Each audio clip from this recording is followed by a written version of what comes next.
We all know him, right? The man who can leap tall buildings in a single bound, the very symbol of truth, justice, and the American way. But what about the guys who actually created him? The brilliant minds behind that iconic shield. Tragically, they died in poverty, utterly betrayed by the very industry they helped build. This isn't just a story. It's the heartbreaking, true account of how the creators of Superman saw their billion-dollar creation snatched away for a measly $130. Talk about a raw deal. Picture this. Cleveland, smack dab in the middle of the Great Depression. Two teenagers, Jerry Siegel and Joe Shuster, fueled by an almost impossible dream. Jerry, hunched over a cheap typewriter in his kitchen, typing like a man possessed. Joe, sketching furiously on butcher paper because proper artboards were a luxury they simply couldn't afford. They weren't chasing riches. They just wanted to see their wild, imaginative idea leap from their minds onto a printed page. In 1933, they cobbled together a crude pamphlet, introducing a hero unlike any other, a man who could lift cars, outrun trains, a true marvel. And what did the publishers say? They just laughed. Too unbelievable. They scoffed. No kid will ever buy this. But Jerry and Joe, bless their hearts, were unshakable. They truly believed the world, reeling from the ugliness of the 1930s, desperately needed a champion, someone who could punch straight through the despair. So they kept mailing those submissions, kept collecting those rejection letters, and kept believing against all odds. Then came 1938. Action Comics #1 exploded onto newsstands, carrying a single, iconic image that would fundamentally alter pop culture forever. A red-caped figure, Superman himself, effortlessly hoisting a green coupe overhead while terrified crooks scattered like bowling pins. Kids went absolutely berserk. The demand was insatiable.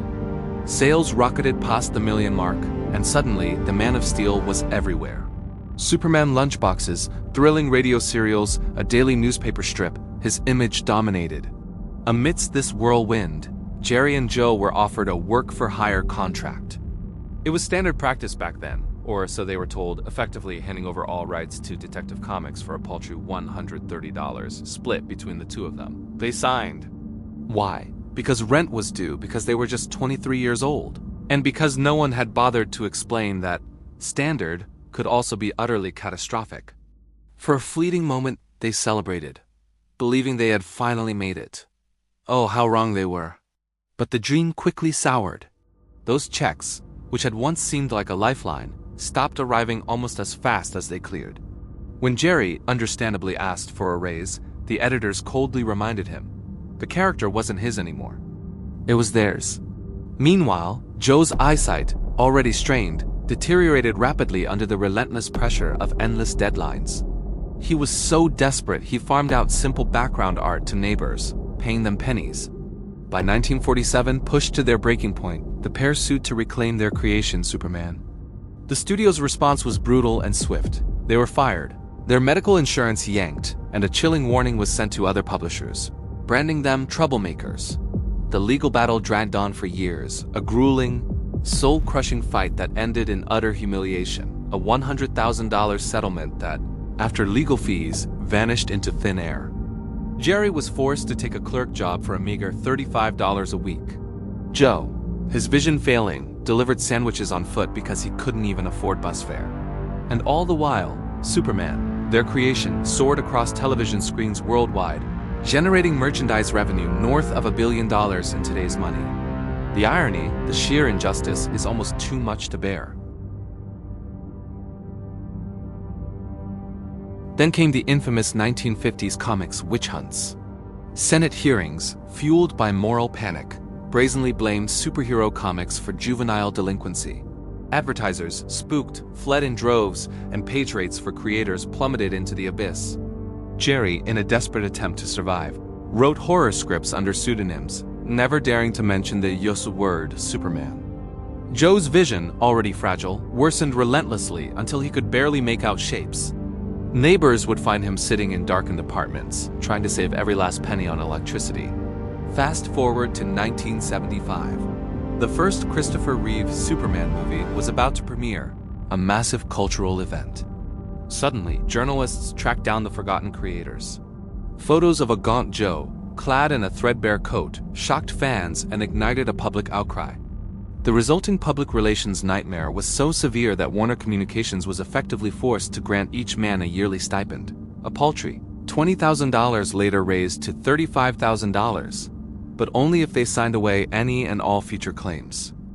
It was charity, plain and simple, not justice, and they both knew it deep in their bones. A bitter pill to swallow for the men who gave the world its greatest hero. Joe Shuster finally passed away in 1992, blind, and to many, largely forgotten. Jerry Siegel followed him just 2 years later, his final days spent surviving on cans of beans, often donated by sympathetic old fans.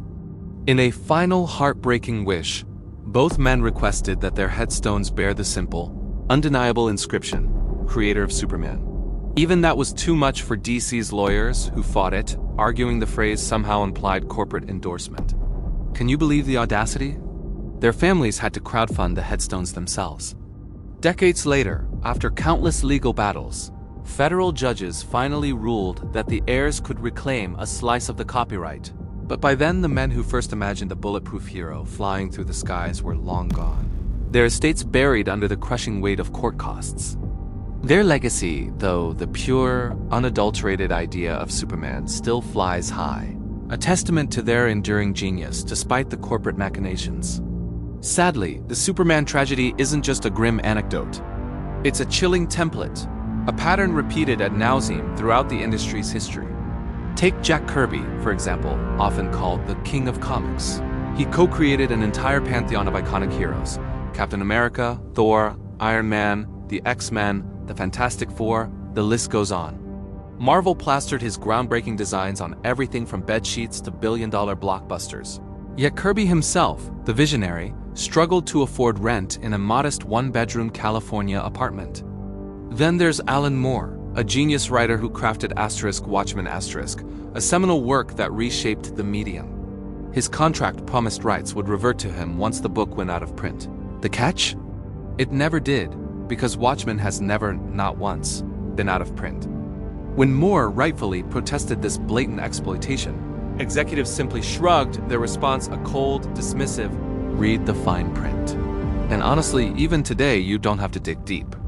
Late-night tweets from current freelancers constantly reveal the same story. Flat fees for characters that are now anchoring multi-million-dollar streaming series and cinematic universes. It's clear, the house that Stan built for all its glory, built its very foundation on unpaid imagination, on the backs of creators whose genius was systematically undervalued and often outright stolen. The Me Too wave that rightfully rocked Hollywood didn't spare the comic book world, exposing a deeply entrenched culture of silence and complicity. Longtime DC editor Eddie Berganza, for instance, managed to keep his corner office for years despite multiple, serious HR complaints of sexual harassment. It took nothing less than widespread public exposure and outrage to finally force his termination. At Dark Horse, editor Scott Ali was eventually let go after allegations of abuse against another editor. Shauna Gore surfaced, but again, reports indicated a pattern of ignored complaints. These weren't isolated incidents. The industry was rife with them, including accusations against creators like Jason Latour and the resignation of Charles Brownstein from the Comic Book Legal Defense Fund. And then there's Comicsgate, an online campaign that, under the guise of consumer advocacy, weaponized review bombs and harassment against any creator who didn't fit a narrow, straight, white, male demographic, effectively driving several talented artists offline. The sheer hypocrisy was galling. The very same companies that were happily cashing royalty checks on Kirby reprints were suddenly scrambling to issue press releases about safe workspaces, as if exploitation and harassment were some dusty relic of the past, rather than a recurring, insidious villain lurking just beneath the surface. And just when you think things might improve, censorship, that old foe, rears its ugly head again.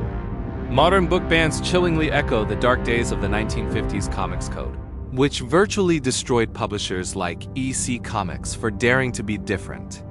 Today, we see Tennessee schools removing Art Spiegelman's Pulitzer-winning Mao's A Profoundly Important Account of the Holocaust, all because of rough language and naked pictures. Or Florida districts, terrified of fines under Don't Say Gay statutes, literally pulping entire graphic novel sections, erasing stories and voices. The irony, folks, is truly staggering. The very same moral crusaders who once branded comics as incubators for juvenile delinquency are now attacking them for being too educational, too progressive, too willing to acknowledge complex history and diverse experiences. It's a vicious cycle that repeats endlessly. Fear the art, silence the artist, then, once the artist is safely muzzled, profit handsomely from the intellectual property. It's a tale as old as time, and it's happening right now.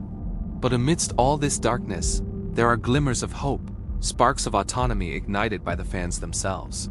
Crowdfunding platforms, for instance, offer a vital lifeline. Creators like Carla Speed McNeil and David Walker are now able to finance incredible new stories directly from their readers, completely sidestepping those traditional corporate gatekeepers. It's a powerful shift.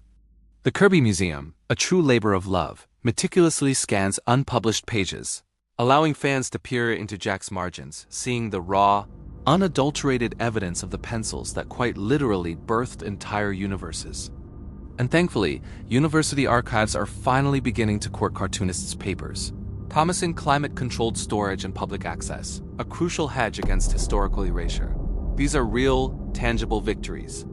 Yet, for every triumphant victory lap on Kickstarter, you'll still find 100 young writers, full of ambition and talent, signing work-for-hire agreements. Why? Because rent is due, life happens, and dreams, unfortunately, don't always wait for full contract literacy.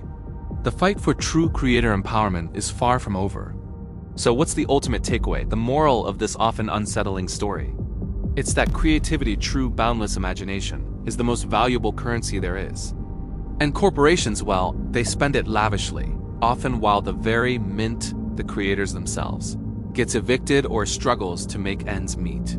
It's the stark reality that a kid in Cleveland can conjure a world-saving hero clad in vibrant, primary colors, but if he signs the wrong piece of paper, that very savior can become a crushing weight, a kryptonite around his neck. It means that every single time we cheer for a new cinematic universe, every time we buy that latest action figure, we're also perhaps unknowingly underwriting decades of broken page rates, stolen credits, and non-disclosure agreements sealed tighter than Fort Knox. The real kryptonite, my friends, isn't some irradiated rock from another planet. It's a deceptively simple one-page contract, slid across a polished table with a disarming smile and a pen in hand. That's the true power that can drain a hero and a creator of everything. So, what's the ultimate takeaway, the moral of this often unsettling story? It's that creativity, true, boundless imagination, is the most valuable currency there is. And corporations, well, they spend it lavishly, often while the very mint, the creators themselves, gets evicted or struggles to make ends meet. It's the stark reality that a kid in Cleveland can conjure a world-saving hero clad in vibrant, primary colors, but if he signs the wrong piece of paper, that very savior can become a crushing weight, a kryptonite around his neck. It means that every single time we cheer for a new cinematic universe, every time we buy that latest action figure, we're also perhaps unknowingly underwriting decades of broken page rates, stolen credits, and non-disclosure agreements sealed tighter than Fort Knox. The real kryptonite, my friends, isn't some irradiated rock from another planet. It's a deceptively simple, one-page contract, slid across a polished table with a disarming smile and a pen in hand. That's the true power that can drain a hero and a creator of everything. So what's the ultimate takeaway, the moral of this often unsettling story? It's that creativity, true, boundless imagination, is the most valuable currency there is. And corporations, well, they spend it lavishly, often while the very mint, the creators themselves, gets evicted or struggles to make ends meet.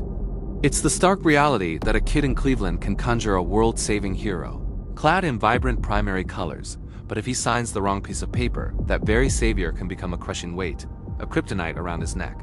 It means that every single time we cheer for a new cinematic universe, every time we buy that latest action figure, we're also, perhaps unknowingly, underwriting decades of broken page rates, stolen credits, and non-disclosure agreements sealed tighter than Fort Knox. The real kryptonite, my friends, isn't some irradiated rock from another planet. It's a deceptively simple, one-page contract, slid across a polished table with a disarming smile and a pen in hand. That's the true power that can drain a hero and a creator of everything.